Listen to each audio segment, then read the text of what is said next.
नमस्कार दोस्तों, आप सब लोगों का एक नई वीडियो में हार्दिक स्वागत है। आज के वीडियो में हम लेकर आए एसएससी जीडी मैथ्स और आप लोगों को बता दें इसमें मोस्ट इंपॉर्टेंट टॉप 5 प्रश्न लिए गए हैं जो कि आने वाले एग्जाम्स के लिए बहुत ही ज़्यादा महत्वपूर्ण होंगे। और आप लोगों को बता दें ये पीवाईक्यू क्वेश्चंस हैं, आरपीएफ में भी पूछे गए और एसएससी जीडी में भी पूछे गए, यानी कि हम यहाँ पर सिलेक्टेड प्रश्न लेकर आए हैं। यानी कि दोनों एग्जाम्स के लिए यह वीडियो जो है बहुत ही ज़्यादा महत्वपूर्ण होगी।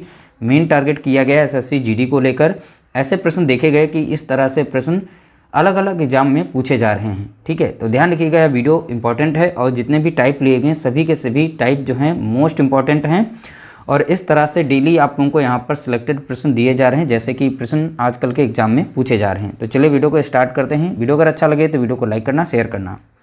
पहला प्रश्न लिया गया, ए किसी कार्य को 12 दिन में पूर्ण कर सकता है, बी ए की तुलना में 20% कम कार्य कुशल है, बी को कार्य पूरा करने में कितने दिन का समय लगेगा।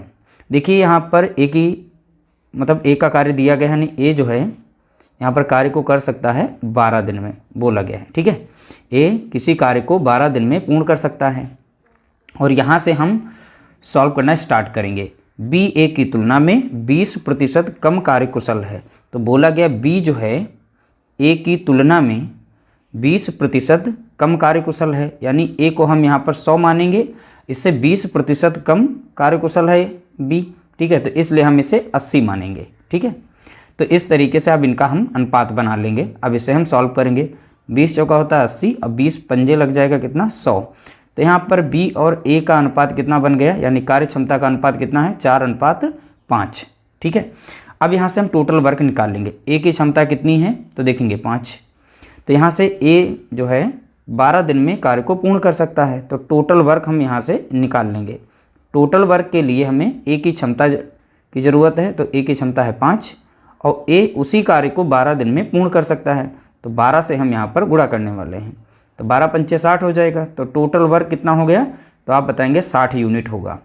बी को कार्य पूरा करने में कितने दिन लगेंगे, अब बी कितने दिन में उस कार्य को पूर्ण कर लेगा, तो बी के द्वारा अब बी की क्षमता है कितनी, तो आप यहाँ पर देखेंगे बी की कार्य क्षमता है कितनी 4, तो 4 यहाँ पर रखेंगे। टोटल वर्क कितना है यहाँ पर 60, तो 60 को यहाँ पर डिवाइड कर देंगे, 4 एकम 4 लग जाएगा, 4 एकम 4, 4 पंचे 20, यानी बी जो है 15 दिन में उस कार्य को कंप्लीट कर लेगा। ठीक है, ध्यान रखिएगा, बी जो है 15 दिन में उस कार्य को कंप्लीट करेगा। इस तरह से राइट आंसर हो जाएगा ऑप्शन डी, यहाँ पर करेक्ट आंसर होगा। अगला प्रश्न लिया गया, देखिए यह प्रश्न मोस्ट इंपॉर्टेंट है, थोड़ा सा समझाने के लिए इसमें हम समय लेंगे। ए किसी कार्य को 60 दिनों में पूर्ण कर सकता है, तो बोला गया है ए किसी कार्य को 60 दिन में पूर्ण कर सकता है। उसने 15 दिन काम किया और शेष काम को बी ने 30 दिन में पूर्ण किया। जो शेष बचा हुआ कार्य था वो बी ने 30 दिन में पूर्ण किया। यदि वे मिलकर काम करते हैं तो कार्य कितने दिन में पूर्ण हो जाएगा। तो देखिए बहुत ही सिंपल सा क्वेश्चन है, तो यहाँ पर एक इक्वेशन बनेगी, तो वो कैसे बनेगी वो आप लोगों को यहाँ पर हम लिख के दिखाते हैं। देखिए ए जो है 60 दिन में उस कार्य को पूर्ण कर सकता है, तो इसको इस तरह से लिखना है a × 60, यानी 60 पूर्ण कर सकता है।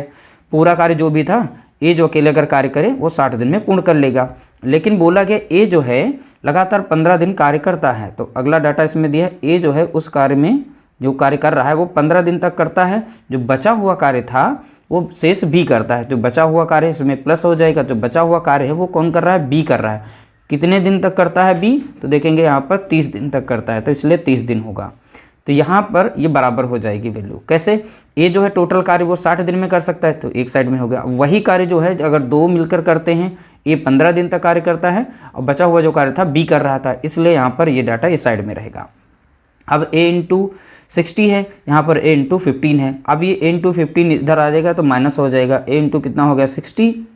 ठीक है, माइनस करेंगे a × 15, अब इधर बचेगा कितना b × 30। अब 15 जो इसमें से माइनस हो जाएगा तो बचेगा a × 45 बचेगा। ठीक है, ध्यान रखिएगा। अब यहाँ पर कितना है b × 30 है। अब देखिए ए और बी की वैल्यू यहाँ पर हम निकाल लेंगे, बहुत ही सिंपल है। अब इस साइड में जो बी है बी की वैल्यू हो जाएगी कितनी 45 और यहाँ पर ए है, तो अब ए की इस साइड की वैल्यू कितनी हो जाएगी 30। अब यहाँ से अनुपात हम बना लेंगे, तो ए अनुपात बी यहाँ पर इनकी क्षमता हम निकाल लेंगे। तो ए की वैल्यू यहाँ पर कितनी है, तो आप देखेंगे यहाँ पर 30 है। ठीक है, बी की वैल्यू कितनी है, बी की वैल्यू कितनी है 45। अब ये 15 से कट रहा है, 15 दूनी 30 हो जाएगा, अब 15 तियाँ यहाँ पर 45 हो जाएगा। ए और बी की यहाँ पर कार्य क्षमता हमने निकाली अनुपात में 2:3। ठीक है, बोला गया है यदि वे मिलकर काम करते हैं तो कार्य कितने दिन में पूर्ण होगा, यानी दोनों मिलकर कार्य करते हैं तो ए और बी की एक दिन की कार्य क्षमता का अनुपात कितना हो जाएगा, तो दोनों की कार्य क्षमता का अनुपात हम जोड़ लेंगे, 3 2 कितना हो जाएगा 5, ये एक दिन की कार्य क्षमता है। अगर दोनों मिलकर कार्य करते हैं तो कितने दिन में समाप्त हो जाएगा, तो कुल समय जो यहाँ पर निकलेगा वो हम निकाल सकते हैं। तो दोनों की कार्य क्षमता का अनुपात कितना निकला है, तो देखेंगे 5। टोटल अब हमारा यहाँ पर वर्क है कितना, अभी तो हमने टोटल वर्क नहीं निकाला है। तो देखिए ए जो है उस कार्य को 60 दिन में पूर्ण कर सकता है और ए की कार्य क्षमता यहाँ पर है कितनी 2, तो यहाँ से हम टोटल वर्क निकाल लेते हैं पहले नंबर पर। ठीक है, तो टोटल वर्क के लिए ए की क्षमता हमें पता होनी चाहिए। ए उस कार्य को कितने दिन में कर रहा है, 60 दिन में कर रहा है, तो 60 दूना कितना हो जाएगा, तो आप बताएंगे 120। तो यह निकल आया इसका टोटल वर्क। ठीक है, तो टोटल वर्क कितना हो गया 120। अब यहाँ पर 120 रख देंगे, अब काट देंगे 5 एकम 5, 5 दूना 10, अब 5 चौके 20, यानी 24 दिन में वह कार्य कंप्लीट हो जाएगा। अगर दोनों एक साथ में कार्य करते हैं तो 24 दिन में कार्य कंप्लीट होगा। अगला प्रश्न लिया गया, ए बी के मुकाबले दुगनी तेजी से कार्य करता है। तो यहाँ पर देखिए कार्य क्षमता बताई गई, ए जो है बी के मुकाबले दुगनी तेजी से कार्य करता है, तो बी को ए मानेंगे तो ए को कितना मानेंगे 2, तभी तो ए जो है बी के दुगनी कार्य कर रहा है।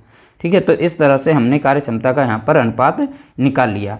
यदि दोनों मिलकर किसी कार्य को 12 दिन में करते हैं, दोनों मिलकर किसी कार्य को 12 दिन में करते हैं, तो ए और बी जो है दोनों मिलकर किसी कार्य को 12 दिन में कर सकते हैं, तो यहाँ से हम टोटल वर्क निकाल सकते हैं।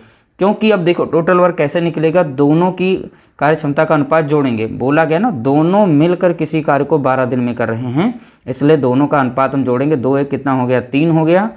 अब यहाँ पर दोनों मिलकर उस कार्य को 12 दिन में कर रहे हैं, इसलिए हम 12 से यहाँ पर गुणा करेंगे। 12 3 कितना हो गया 36, तो टोटल वर्क कितना हो गया 36 इकाई हो गया। ठीक है, 36 इकाई टोटल ये कार्य हमारा निकल के आ गया। बी अकेले उसी कार्य को कितने दिन में करेगा, तो बी के द्वारा एक मतलब अकेले उस कार्य को कितने दिन में पूर्ण कर लेगा। तो बी की क्षमता है कितनी, तो बी की क्षमता कितनी है 1 यहाँ पर रखेंगे, और टोटल कार्य कितना था यहाँ पर 36। तो 36 में जब 1 से भाग देंगे तो कितना आ जाएगा 36 ही आएगा। तो 36 दिन में बी अकेला उस कार्य को करेगा। तो यहाँ पर राइट आंसर हो जाएगा ऑप्शन बी, करेक्ट आंसर होगा 36 दिन में बी अकेला उस कार्य को कंप्लीट कर लेगा। अगला प्रश्न लिया गया, P और Q अलग अलग 8 और 16 दिनों में एक काम को कर सकते हैं। उन्होंने कार्य पूर्ण होने तक एक साथ काम किया। P और Q द्वारा किए गए कार्य का अनुपात क्या है। अब देखिए यहाँ पर बोला गया P जो है अगर कार्य एक काम कोई कर रहा है तो वो 8 दिन में कर सकता है। तो P के द्वारा जो कार्य किया जा रहा है वो 8 दिन में किया जा रहा है, और Q के द्वारा जो कार्य किया जा रहा है वो 16 दिन में कंप्लीट किया जा रहा है। ठीक है, यहाँ पर पूछा गया है P और Q का अनुपात पूछा गया है। तो देखिए P जो है 8 दिन में कार्य कर सकता है, Q जो है 16 दिन में। तो अब इन दोनों का यहाँ पर एलसीएम लेंगे। इन दोनों का एलसीएम एक ऐसी संख्या देखनी है जो दोनों संख्या से कट जाए, वो 16 ही निकलेगी एलसीएम। ठीक है, यानी लसा। तो 8 दूनी 16 हो जाएगा, और 16 कम 16। तो P की कार्य क्षमता कितनी आ गई है 2, और Q की कितनी आ गई है 1। तो यही यहाँ बोला गया था। तो एक साथ काम किया, P और Q द्वारा किए गए कार्य का अनुपात कितना है, तो जिस अनुपात में उनकी कार्य क्षमता है उसी अनुपात में वो कार्य कर रहे हैं।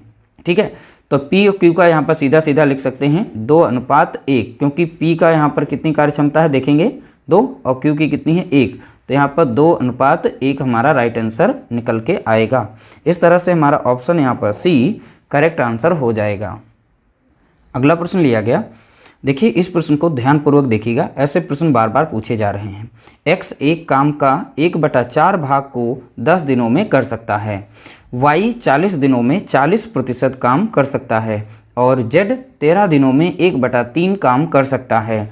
तब सर्वप्रथम कौन कार्य को पूर्ण करेगा। तो सर्वप्रथम यानी सबसे पहले कौन कार्य को पूर्ण कर लेगा ये बताना है। तो देखिए सबसे पहले x का डाटा देखते हैं। x यहाँ पर है, x का जो लिखा गया है तो इंटू लगा देना, 1/4 लिखना है, बराबर में यहाँ पर 10 दिन में कर सकता है। तो x जो है काम का 1/4 भाग वो 10 दिन में कर सकता है। तो x वह कार्य पूरा जो है कितने दिन में करेगा, 10 यहीं पर रखना है, इस साइड में डिवाइड में, इधर हो जाएगा यहाँ पर गुणे में। तो यहाँ पर 4 से गुणा करेंगे, और 10 चौके कितना हो जाएगा 40 हो जाएगा। अब जो x है वो 40 दिन में कार्य को कर सकता है, तो यहाँ पर हम डाटा लिख लेते हैं। x जो है उस कार्य को यानी पूरा कार्य जो है वो करेगा 40 दिन में। इसी तरीके से हम y का डाटा निकालते हैं। y इंटू करेंगे, y जो है 40 दिन में 40% कार्य करता है, तो प्रतिशत हटा के 40 बटा कितना लिख सकते हैं, 100 लिख सकते हैं। बराबर में कितने दिन में कर रहा है कार्य, वो 40 दिन में कर रहा है, तो y बराबर अब लिख सकते हैं 40, अब ये 100 उधर हो जाएगा गुणे में, और बटे में कितना आ जाएगा, 40 आ जाएगा। 40 से 40 कटेगा तो y बराबर कितना हो गया, 100। तो y जो है उस कार्य को 100 दिन में कंप्लीट कर लेगा। ठीक है, अब इसी तरीके से हम z का निकालेंगे। z इंटू देखेंगे यहाँ पर, तो z 13 दिनों में 1/3 काम करता है, तो z का लिखेंगे z इंटू 1/3 और बराबर में लिखेंगे 13 दिन में कार्य कर रहा है। ठीक है, तो z जो है पूरा कार्य कितने दिनों में करेगा, 13। अब इधर ये गुणे में हो जाएगा, तो 13 39, तो z जो है अब 39 दिन में कार्य को कंप्लीट कर लेगा। ठीक है, और क्वेश्चन में देखिए आगे नहीं सॉल्व करना है, बस यहीं से सॉल्व हो गया है। बोला गया था यहाँ पर सर्वप्रथम कौन कार्य को पूर्ण करेगा। सर्वप्रथम सबसे कम दिन किस में है, जेड में है, देख सकते हैं। तो जेड जो है यहाँ पर इसका राइट आंसर है, जेड जो है 39 दिन में कार्य कर लेगा। अगर सबका डाटा देखें तो एक्स जो है 40 दिन में कार्य को पूर्ण कर सकता है, वाई जो 100 दिन में कर सकता है, और जेड यहाँ पर सबसे कम दिन में। सबसे कम दिन की बात बोली थी ना, सर्वप्रथम कौन करेगा, तो इसलिए ऑप्शन हमारा यहाँ पर सी यहाँ पर करेक्ट आंसर होगा। अगर यहाँ पर ये पूछ लेता सबसे अधिक दिन तक कौन कार्य करेगा या सबसे अधिक समय कौन लेगा, तब यहाँ पर वाई बताते, क्योंकि वाई जो है उस कार्य को 100 दिन में पूर्ण कर रहा है यहाँ पर। ठीक है, तो सबसे कम दिन का यहाँ पर डाटा पूछा गया था, इसलिए यहाँ पर जेड बराबर कितना हो जाएगा, 39 दिन। जेड हमारे यहाँ पर राइट आंसर होगा। उम्मीद करते हैं आप लोगों को वीडियो हमारी पसंद आई है। वीडियो पसंद आई तो लाइक करिएगा, शेयर करिएगा।